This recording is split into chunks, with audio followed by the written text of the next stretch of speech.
useless. That means they can never be useful in their life, no matter what. What about the women that marry them?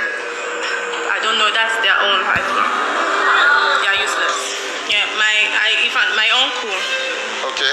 When it happened, and I saw his own. I even personally, I went to him and I said, I want to do it again. That I like what I did the other day, and I slept with him. And since then, he has never been like even anything. In fact, my parents will even put him somewhere like, okay, go and learn this thing so that he'll be able to do something. Nothing. He won't know anything. He will come out. Is it that he's sick? Is it that he's having issues? Is it that he has a problem there? Just that my mom was not happy that her brother is useless. He's always looking maybe with women, and it's just there was any bad thing which shall happen to him. One bad thing will happen to him. That's just it. Anytime he wants to get a good life, one bad thing will happen to him, and he will lose it. Well, what type of glory was on his forehead? Yeah, he had a very bright future. Very, very bright. What was it? These men that have this star in their head, what are they? What kind of role do they play in the society? They are like in their career, they can be a great man. I mean, they must have something to do. Maybe they will influence their society or anything. They must be a great man. They will be a great person in life. So you mean a future president has something like that on his forehead? Sure. A future pastor can have it on his forehead as well. Sure. What else do you notice in their lives that makes you to pick them?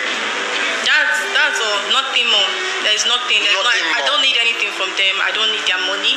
I don't need anything from them. It's just star, and that's.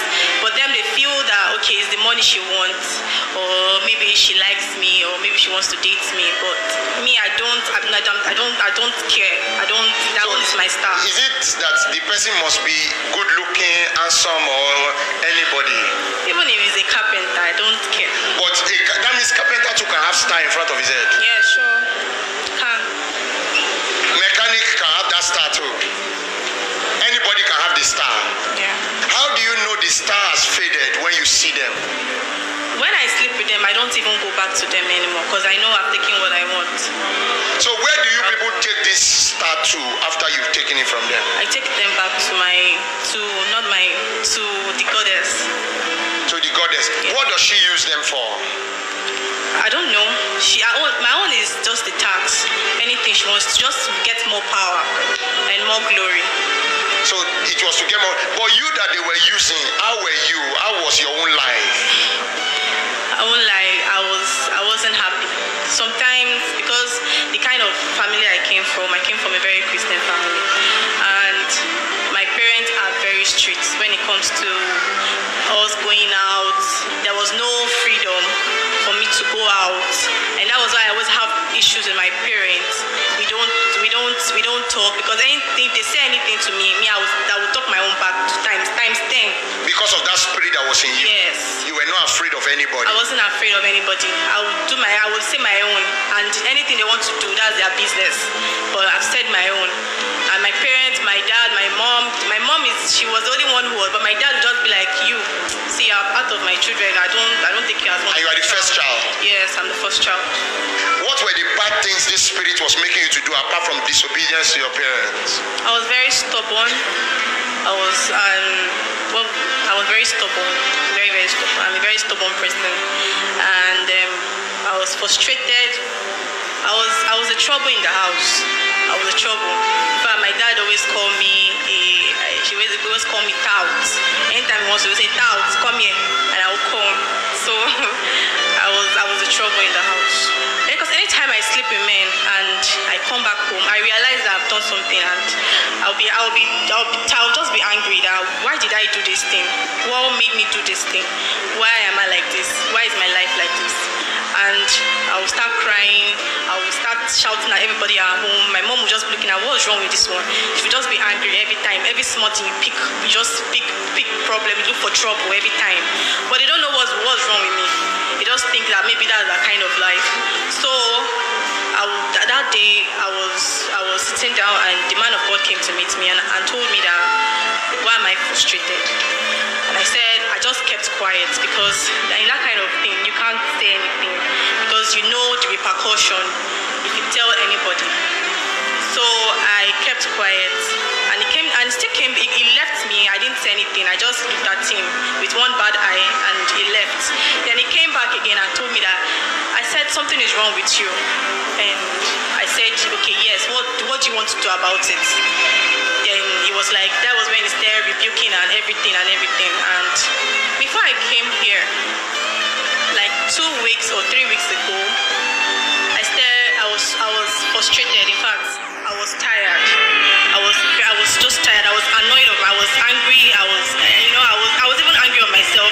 I felt useless. I felt about myself. I get irritated of myself anytime I look at myself, because I would just be like, look at you. I was very angry, and even in my business and everything, it wasn't growing. Nothing. I wasn't doing well. Later on, we had issues in the family, and that was because sometimes I don't go to the meeting anymore, and anything they tell me to do, I don't do them anymore. So I started having issues. My parents started having issues in the family. Our house got burnt at first, which I know is from them. Then my dad's business ran down, which I know is from them. But I just, those big aunties that knew about it, they would tell them just to calm down. I shouldn't say because of that I should go back. But I had to go back because I didn't want anything to spoil. I didn't want all my family, I didn't want anybody to die. So they told you if you leave, they will kill your family. Yes. Okay. Because they took our house, my family, my daddy's business, they took it. And I was scared. Then when I got admission to school, then I told them, okay, now I have the freedom. Nobody to bossing me around. So that was when I started again. So that means you started sleeping around with these men at SS1? At SS2. SS2. Yes. How old were you at the time? I was around 14, 15 years.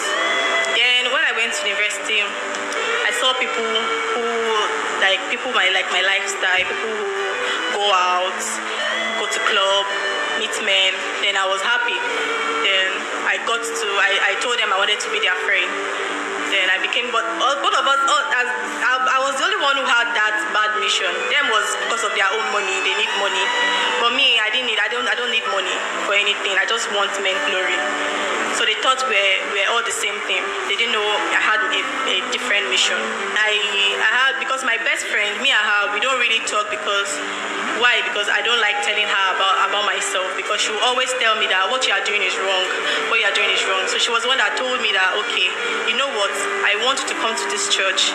And that day. Is she a member here? No, she's not a member. A friend, our elder sister, do come here for programs. So our elder sister invited her, so she invited me that day. That day we wanted to watch movie. Then she just told me that, okay, before the movie we should come here first. Then we'll go and watch movie. And I said, okay. When I was outside them, I was scared, very, very scared. My heart was just as if I should throw up. I was not comfortable. When the prophet came in, then he sang a song. Then I started crying. I cried so bitterly before he came to meet me. And when he came, he touched me. And what was the touch like? How did you feel when you received that touch? I was very scared. It was as if I don't know, like fire was burning me. It was burning me from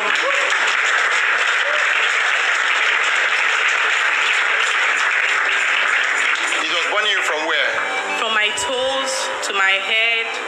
And before I know it, after I came up, I fell down. Then he told me to stand up. Then that was when they told me I was talking, but I don't know what I was saying. My heart, because when I came here, I was having this heavy heart.